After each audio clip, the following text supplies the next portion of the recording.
بسم اللہ الرحمن الرحیم۔ السلام علیکم۔ آج امت مسلمہ دونوں قسم کے گناہوں میں مبتلا ہے۔ پہلے میں اسٹرکچر کا گناہ بتاتا ہوں۔ بخاری شریف کی حدیث ہے کہ لباس کو ٹخنوں سے نیچے لٹکانا حرام ہے۔ جس شخص نے اپنا ٹخنا لباس سے چھپا لیا، پتلون ہو، لنگی ہو، کرتا ہو، تو یہ گناہ کبیرہ میں مبتلا ہے۔ بعض نیم ملا خطرہ ایمان قسم کے لوگ اس حکم میں تکبر کی قید لگاتے ہیں کہ لباس کا ٹخنوں سے نیچے کرنا اگر تکبر کی وجہ سے ہو تب حرام ہے، اور ہمارے اندر تکبر نہیں ہے۔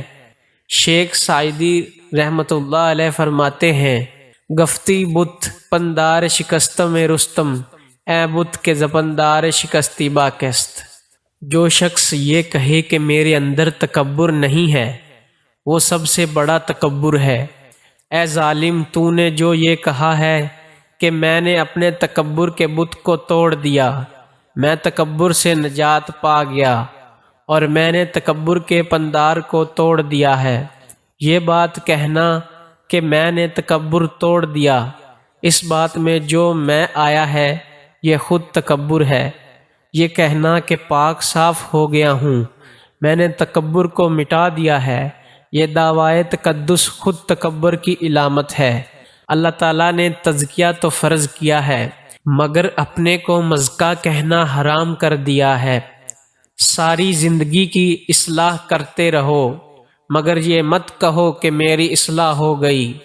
حکیم الامت مجد الملت حضرت مولانا اشرف علی صاحب تھانوی رحمۃ اللہ علیہ فرماتے ہیں کہ جس نے یہ خیال کر لیا کہ اب میں صحیح مسلمان بن گیا ہوں تو سمجھ لو کہ یہ بڑی منحوس گھڑی ہے، وہ آج ہی تباہ ہو گیا۔ کیونکہ جب بندہ اپنی نظر میں برا ہوتا ہے تو اللہ تعالیٰ کی نظر میں بھلا ہوتا ہے، اور جب اپنی نظر میں بھلا ہوتا ہے تو خدا کی نظر میں برا ہوتا ہے۔ چونکہ دین بہت بڑا ہے، لہٰذا اس کا اسٹرکچر بھی بہت بڑا ہے۔ اس وقت میں صرف دو بڑے اسٹرکچر بیان کروں گا جن پر عمل کرنے سے اسٹرکچر کے سارے اسکریو ٹائٹ ہو جائیں گے، اور جو عمل میں کمزور ہے انشاءاللہ وہ مضبوط ہو جائے گا۔ اس وقت میں دو اسٹرکچر پیش کرتا ہوں۔ ایک یہ کہ اپنے لباس سے ٹخنا مت چھپاؤ۔ اس وقت یہاں علماء دین موجود ہیں، ان سے پوچھ لیں کہ بخاری شریف کی حدیث ہے، ما اسفل من الکعبین من الازار فی النار، ٹخنے کا جتنا حصہ لباس سے چھپے گا اتنا حصہ جہنم میں جائے گا۔ ٹخنے کا جتنا حصہ لباس سے چھپے گا اتنا حصہ جہنم میں جلے گا۔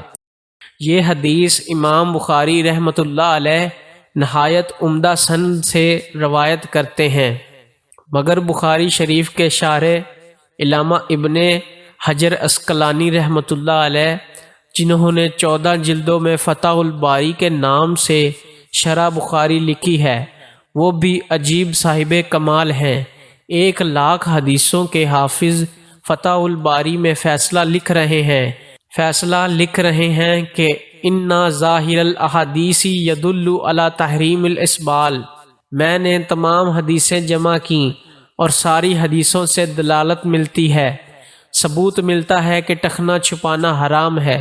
اگر کسی کو ٹخنا دکھانے میں شرم آتی ہے، بہت زیادہ VIP ہے تو موزہ پہن لیں، گرمیوں میں ٹھنڈا موزہ، سردیوں میں گرم موزہ، آپ کا ٹخنا بھی چھپا رہا اور کام بھی بن گیا۔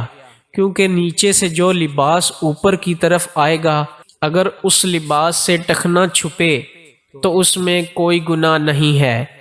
ابو داؤد کی شرح بذل المجدود میں نے دیکھی ہے، اس میں علامہ خلیل احمد سہارنپوری رحمۃ اللہ علیہ فرماتے ہیں، اگر لباس اوپر سے آ رہا ہو نازل من الرائس تب تو ٹخنا چھپانا حرام ہے، اور اگر نیچے سے آ رہا ہو تو کوئی گناہ نہیں، آپ گردن تک موزہ بنوائیے، کوئی مولوی اعتراض نہیں کر سکتا، کیونکہ یہ نیچے سے آ رہا ہے۔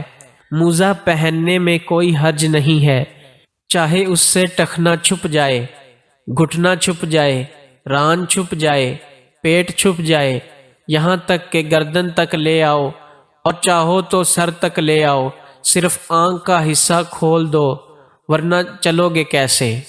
بعض لوگوں نے کہا کہ صاحب ٹخنا چھپانے میں کیا حرج ہے، 1 انچ کپڑا ہی تو زیادہ لگتا ہے۔